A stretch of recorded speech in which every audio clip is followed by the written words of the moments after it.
Have you ever felt like your bank account defines who you are? Like the more zeros you have, the more you matter. Let me tell you about a man named Daniel. Daniel lived by a simple but dangerous equation. His value was equal to his success. For him, every dollar earned was a point scored on the great scoreboard of life. More money meant more respect, more admiration, more worth.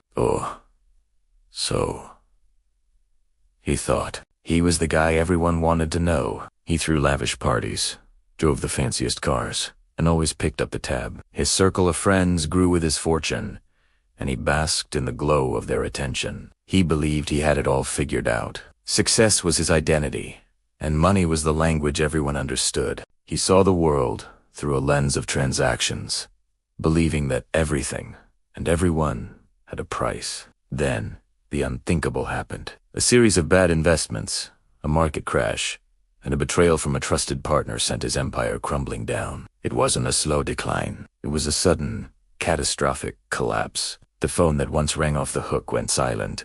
The so-called friends who once clapped him on the back now avoided his calls. The invitations stopped coming. The silence was deafening, a stark contrast to the loud, boisterous life he had built. In the quiet that followed, Daniel was left with nothing but his thoughts. He felt worthless, like a ghost haunting the ruins of his former life. He had spent years building a persona propped up by money, and now that it was gone, he felt he had nothing left. Who was Daniel without the designer suits and the endless credit? He didn't know the answer, and that scared him more than the debt collectors.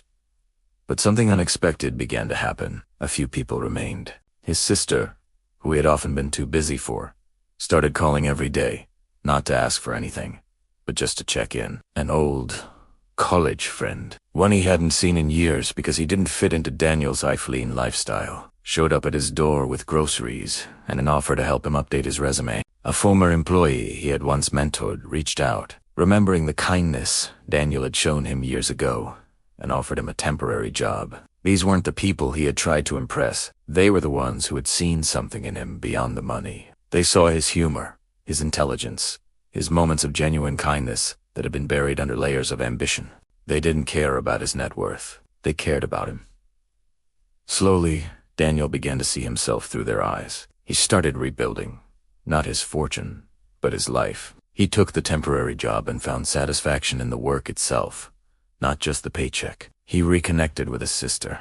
Sharing stories and laughter he realized he had deeply missed. He learned that the connections he was now forging were stronger than any business deal he had ever made because they were built on a foundation of character, not cash. Daniel learned the most profound lesson of his life during his darkest time. Wealth can be a fleeting guest, here today and gone tomorrow. But character, integrity, and the love you share with others, that is the bedrock of who you are. Your true value isn't measured by what you own, but by who you are when you have nothing left to lose. It's in the quiet moments, with the people who stay, that you discover your real worth. So, take a moment to look around you.